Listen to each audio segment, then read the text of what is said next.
All right, Dogg from Air fans. I think I figured out how to do the screen capture thing on the old device. So this is gonna be an exciting video for me in experimenting with technology. Anyway, so I made a video where I just briefly mentioned the concepts of yin and yang, and uh, I did get some good responses, telling me to go further into that. So that's what I'm gonna do, and I figured I'd just go right to the source with the Tao Te Ching. The apparently it's the second most popular book after the Bible. So um, yeah, I just thought I'd take a look at it. I speak Japanese. I do not speak Chinese, but Japanese uses these characters, most of them. So I think pardon me, I have my notes. I think I only had to look up what six of these characters mean. So a Japanese person. Oh, I gotta switch to traditional. It always comes up with the kami characters. I got to go with traditional because that's more close to what I learned. Anyway, a Japanese person, just for people who can't read these, characters, just so you know, a Japanese person would be able to make sense of this, um, but it wouldn't make grammatical sense. Does that make sense? All right. So you know, I can read these just like this one can, may be able to. That's not something they would use in Japanese, but the nouns and things, like the important words, are the same. So little little jumbled up explanation, but that's where I'm coming from. I don't speak Chinese. I do speak Japanese, so I think I can make a pretty good understanding of this material, and um, I'm looking at it from a Christian's perspective, and from that perspective, I think there's a lot of really interesting parallels to look at. When I first read this, of course, I was like 15. I did not consider myself a Christian, and I've just so this is really the first time I'm looking at this material since considering myself a Christian, and I'm looking at it in a real different way that I think you're going to get a lot out of. Just looking at chapter one, I think I'll go through and do the rest of the chapters too. There's 81 chapters in the Tao Te Ching, and so I'll start with that. First of all, what is the Tao Te Ching? What do these characters mean? Tao is the Tao. It means the way. It just means road. So it's a pretty general word for road. Don't get too mystical about it. This day is harder to translate. I've struggled with it. They say it means virtue, um, which is a hard enough word to understand in English. But basically, it means it's like the thing about a thing, the quality of something that makes it good. So it's kind of like the best version of yourself would be the I can't select the would be the day of yourself. And um, so there's questions about, is this referring to the virtue of the way, or are these two separate concepts that it's trying to embody? Because traditionally the Tao Te Ching is broken up into two sections. The first 40 chapters is about the Tao, and the second 40 chapters is about the day.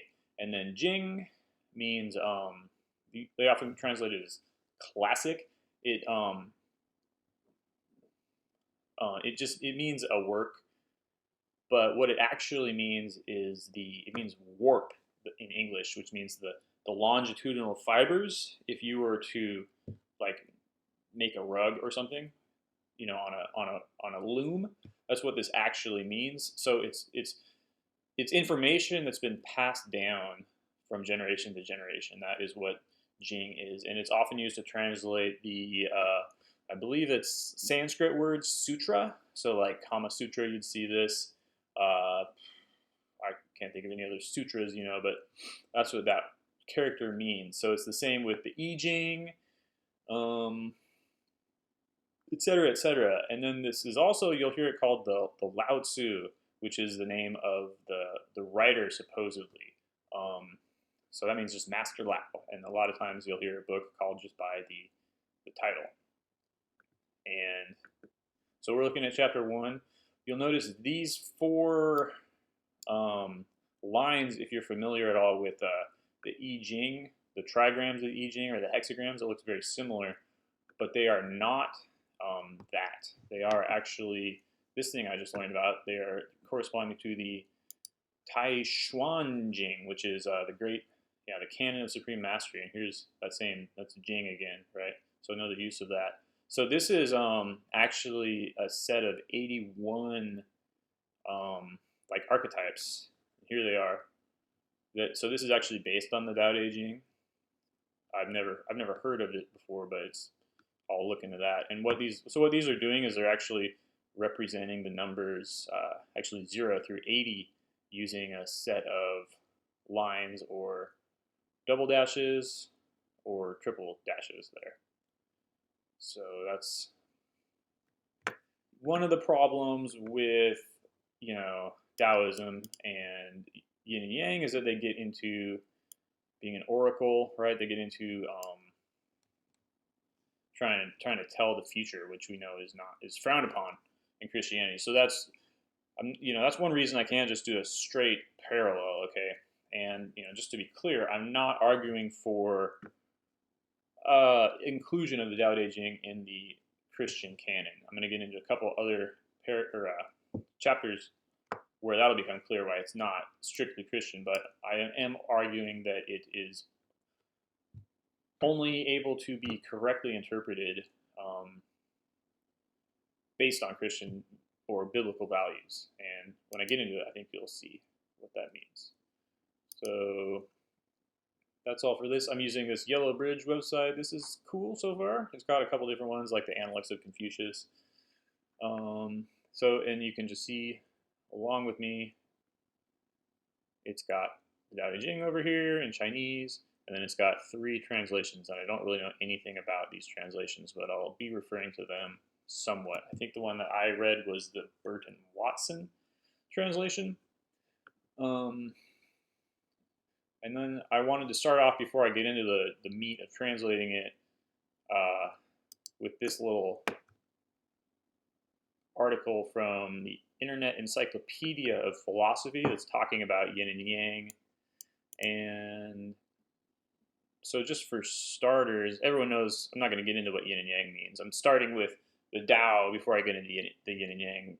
For some reasons it'll become hopefully more clear as I get into this stuff. But I wanted to make the point, where is it, that, so Sima Tan,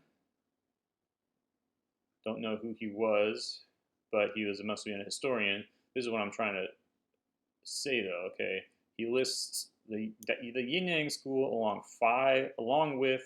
alongside 5 others: Confucianism, Mohism, legalism, fatalism, and Taoism. So just I want to make the point here that Yin and Yang are separate from Taoism in terms of the academic institutes that support or that are saying they're important. Basically, they're valid theories, and that's what we're talking about. We're talking about theories, okay? And then down here it does say a little bit again, So the Yin Yang school includes the 5 phases correlative theory, okay? That's the 5 elements, like Avatar kind of stuff. But also, divination, fortune telling, some sorcery, things like that. So that's why I want to impress upon people, again, I'm not saying, Christians go and read this. Okay, this is just for if you feel, I suppose, led by the Holy Spirit to get into this stuff, to get into some more of the, I don't know, other looks at life, So, and a correlative theory is what the Wuxing is. So Yin and Yang is also a correlative theory. And what's a correlative theory? Well, so in the case of the 5 phases, they've got the 5 phases: earth, fire, water, metal, and wood, as opposed to the 4 elements of Western alchemy, which is earth, water, fire, and water. And they're breaking down the world basically into each of these five categories. So they're making Chinese philosophy is just full of lists. You'll see, and a lot of these lists are groups of five, right? So you want to have you want to have the right element in the right place, and it's not simply about balance. Okay, it's not just about having these five things in equal proportions. That's a common misconception that I've been just thinking about as I've been starting this work, and that's something I really want to show with what I'm doing here. And it's not just about balancing yin and yang. That's another big point, but I have to get into the Tao before I can show all of that.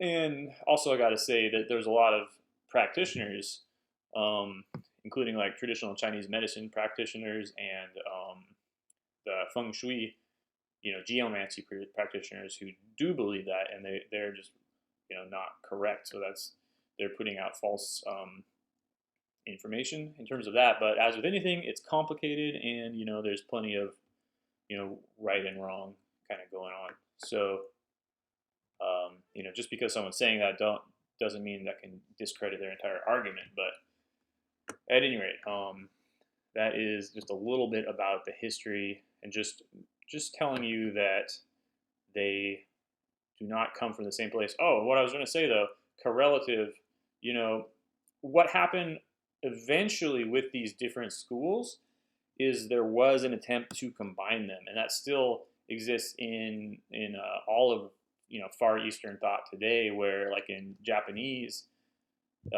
philosophy, you have Shinto and Buddhism sort of coexisting, and so the very notion of a religion is different in the East, and basically, I mean, I guess that makes sense because they're all pagan, but interesting thing about Taoism is that they basically, I got into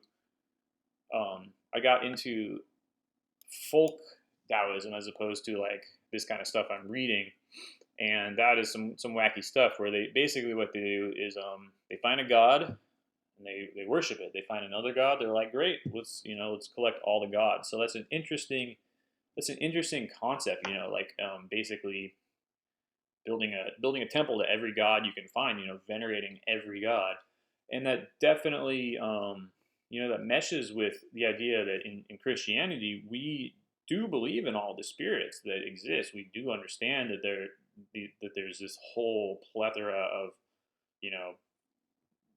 entities out there. It's just that they're not all good, and that is the real strength of Christianity. And as always, that's where I'm coming from, and so I'm trying to bring out the good in this work by bringing it into the Christian perspective. So that all being said, let's get over here to the Tao Te Ching itself. Okay, so this is the title in Chinese. That this is I don't actually know what this means. I didn't read it, but here it is again here. So it's called like embodying the Tao, as I guess, or so it's primer on the Tao is just what this first chapter means. Anyway, didn't mean to start there. So it starts out Tao. This is the Tao character. Tao can Tao, right? Not eternal Tao. Anything? Make sense? When I go to the next one, they'll make sense, okay? Name can name, not eternal name. Same structure here, okay? Dao ku Dao, Fei Chang Dao. Ming ku Ming, Fei Chang Ming. I don't speak Chinese, so sorry about that. But look, in English, this makes perfect sense. The name that can be named is not the eternal name. So up here, it's just different because the road that can be roaded is not the eternal road, okay? So this is the kind of stuff where you get into it and you're like, whoa, man, like, it's so deep, dude. But it's just, in English, we can use any word as any part of sentence. It's just that good luck if you do an informal or an unfamiliar word. Good luck convincing people that it means what you're trying to say it means. Okay, so in this case, road is both a noun and a verb, and that's all that is. But here we say name is we have a name, and we also can name things. So this just makes perfect sense. The name that can be named is not the eternal name. The road that can be walked is not the eternal road. So I'm going fast through these. I'm not going to stop and let you read all of them, because you can go to yellowbridge.com and read it on your own time. But so it's just this is just saying pretty clear in my perspective that there's a thing that when you relate to it in the normal way is beyond the normal thing. And we can go a lot, we can go somewhere from here, but anyway, that's what we're talking about. There's a thing, and it's a general thing. It's a nebulous thing, right? It's this way kind of thing. It's not a specific thing like a name, which is a very specific thing. But there's this general kind of thing, and we can't relate to it in the way that we relate to it normally. That's what it's saying. And then the name of that thing is also different than it is in a normal situation. Okay. And so look here, this translation, the Suzuki's translation, calls it reason. This is just bizarre. I really can't relate to that at all, right? They took way and called it reason. So this just makes it a very materialistic, I guess I would say, look at it, right? Because way is kind of like, it's kind of like the word God in English, where it's like, what do we really mean when we say that? I think it's deliberately, I think it's deliberate that when we use the word God, we're talking about something that we can't,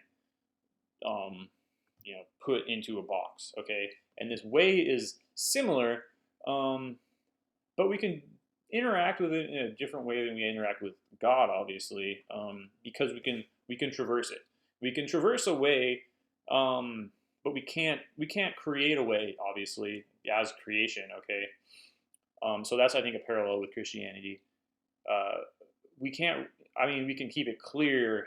We can tell other people about it, but a way exists because there's a start and an end, and that's beyond us as travelers or what have you to really have any say on. Okay, and then the other thing is the word I've translated as eternal. You'll see in a lot of translations it's translated as eternal. It actually has a lot more basic of a meaning than the word eternal. It really just means like everyday, or quotidian is a good word. Quotidian. So it's like normal, right? Here we have always, ever, often, frequently, common, general, constant. The word that I would use this because I studied Japanese is it's in the word Joyo kanji, which is the list of kanji, which these are kanji, these are Chinese characters. In Japanese they're called kanji. The Joyo kanji is the kanji for everyday use. It's the kanji that they are taught in, I think, 1st through 6th grade. There's a list of 1,800 kanji that I ought to know, but I don't. So anyway, the road that can be walked is not the eternal road, not the everyday road. The name that can be named is not the everyday name. And back down to the second one, this means not. This means name again, or not, or without, okay? So without a name, heaven and earth, this character means apostrophe S, and this means start, to begin, okay? And then here, this means with, or having, with a name, 10,000, this character means 10,000 things, apostrophe S again, and mother, okay? So this whole chapter is set up in parallel, so it's very easy to understand. It's designed to be easy to understand. It's not designed to be complicated, but So we have this couplet here, the road that can be walked, and then the name that can be named. And then down here, we're talking about with a name and without a name. It has two different outcomes, okay? So we're obviously taking the same thing and talking about it with a name and talking about it without a name, or sorry, vice versa, without and with a name. So it's not super clear, but it's pretty, pretty clear that the thing we're talking about is the Tao, okay? Because we had the Tao and the name up here, and now we just have the name. So I think we're talking about the Tao. So what are we saying about the Tao? We're saying that when the Tao is named, it is the start of heaven and earth. The Tao, without a name, the nameless Tao, creates heaven and earth then. And then when you give it a name, then it is the mother to the 10,000 things. So when I was just reading this earlier, this was a kind of a big thing for me because, I read it originally when I was 15 or so, with the idea that, what it's saying is world is illusion. The road that can be traveled is a false road, right? Maya, Buddhist, the Buddhist concept of illusion, and the names that we give things are all false names, and that's kind of like where we get, that's where we go down, and that's kind of like what it says here, right? Because here it looks like Suzuki's again. The unnameable is a certain thing, and then the nameable is this other thing, right? But what is the name in Christianity? Well, the name in Christianity is the Son, Jesus Christ. So, we're saying, look at this. To me, this is a pretty strong parallel. In the beginning, God created the heavens and the earth. Okay, and so just like we have these double structures, these parallel structures, again, Tao and name. Then we have not named, and with name, and then right, created, to start. Here he's starting, and then with a name, he's the mother of the 10,000 things. So it's when we give it a name, then it starts to blossom forth into this thing called creation, right? Or logos. In the beginning was the Word, and the Word was God, and the Word was with God, and 10,000 is like I think it says myriad. So myriad, I think, means, it doesn't say it anywhere. The original translation was myriad that I read. Myriad means 100,000, actually, but most people just think it means a lot. And so 10,000 kind of has the same meaning in the Eastern languages. So bonsai means 10,000 years. 10,000 years for the emperor is the battle cry. But anyway, so what I'm getting at here is just you take the same thing and consider it not having been named, and it is the universe. But when you name it, it's the blossoming forth of all these things that populate the universe, of creation. And you have a parallel too, I believe, where you have this means creation. This means really begat. It's mother and son. It's similar relationship to father and son with the God and Jesus. All right, and then next down here, you can already say, we're talking about desire, and this is another thing that kind of got me, where coming from kind of a Buddhist kind of, meditation perspective, where what you're trying to do is just like desire is a bad thing, right? This is another passage where it's specifically laying out, not that desire is to be, gotten rid of, but just desire results in certain outcomes. So deliberately, every day not. So on purpose, every day or always without, and this comma, I don't know, gets me because it's really on purpose, every day without desire, okay, which is what it says here, always without desire. So on purpose, always without desire. By this, we can observe its wonder. And this sense of wonder is like a lure or charm. So and it says meow, right? So you might that's like kind of a stereotypical Chinese woman's name is Meow. Or I think there's a panda bear named Meow Meow. So that would be, well, it could be another character, but this is I looked this up in the Google Images and I got some pictures of pandas. So there you go. But anyway, another parallel structure here. Every day with desire, every day with desire. By this, we can observe its limits. So this is the whole thing. Purposefully, every day without desire, and then every day with desire, and then the only characters that are different are these two. Okay. So back up here we had without, and here we have with and with.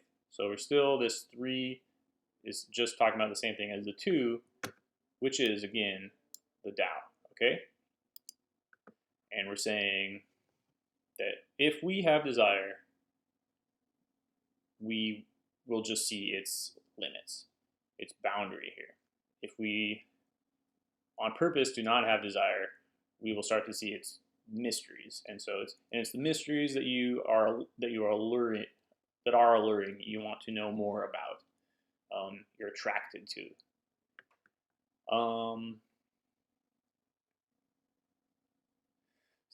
The next one. So these two things have the same departure.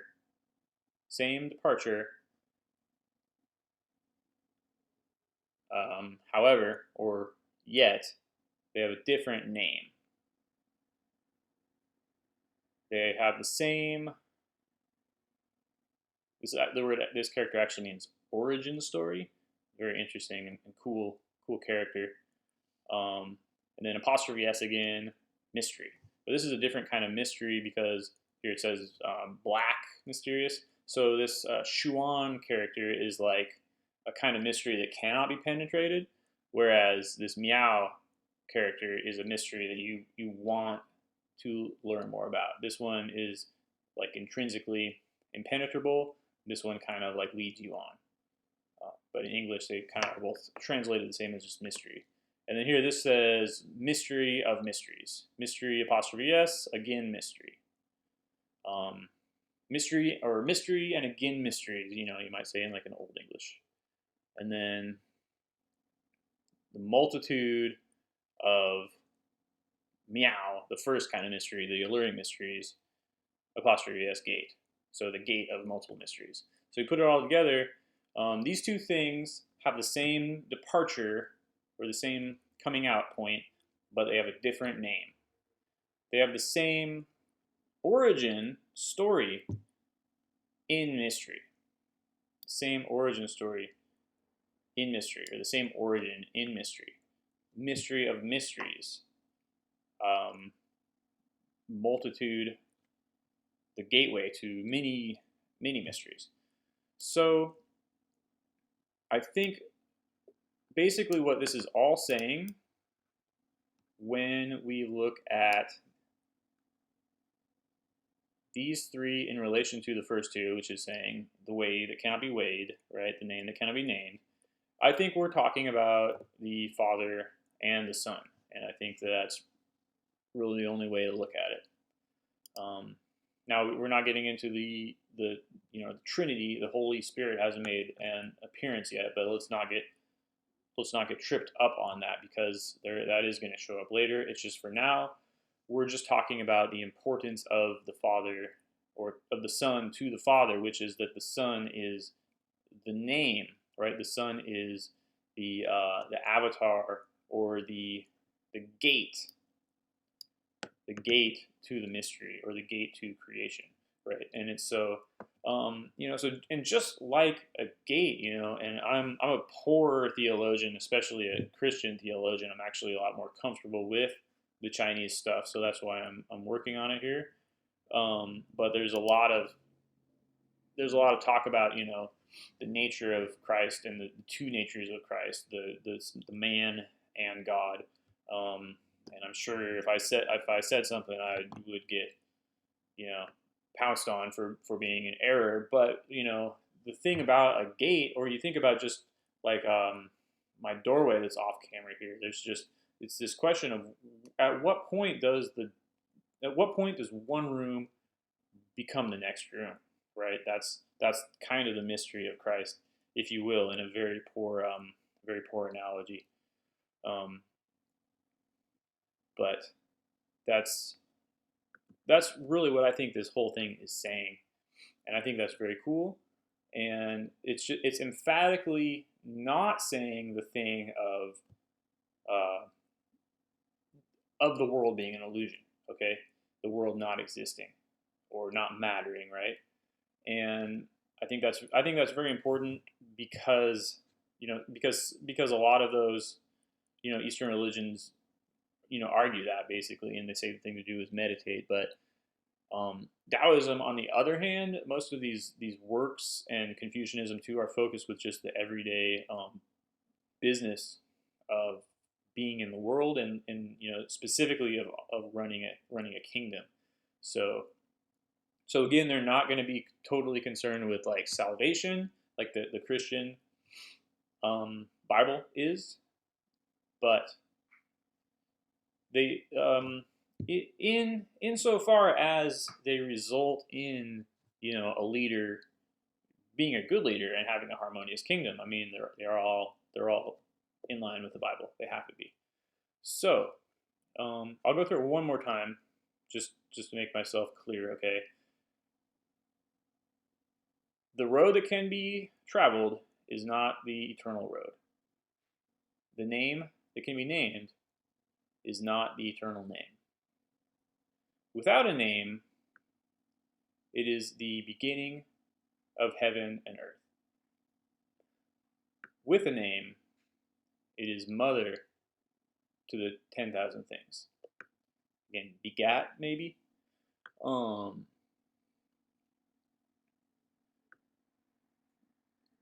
Deliberately and always without desire. In this way, we can observe its mysteries. And always with desire. In this way, we can observe its boundaries. These two things together have the same departure, yet different names. They have the same origin in mystery of mysteries, but they are the gateway to even more mysteries, which doesn't translate well, but there you go. And then I'll just back to this one. See, in Japanese, sei is iu, which is just this character by itself here, this half, or we call a radical of this. And so if you say this, it can also just be e. So this can also be u. So this means say. But what does it say? It's to speak, to say, to name. Okay. So to name is what it's like. To speak something into being is what this character means, which means like origin story. Again, it's like the first time that a name is called, and it generates that thing. So just a super cool word to learn. Super cool little logograph there, or ideograph. And that's about it for this chapter. We'll see what kind of response to this I get, and if I should go on and do the rest of the book. So hit me up, tell me what you think. This has been Evan Benton for Dogg for Mayor. Thank you, and learn Chinese.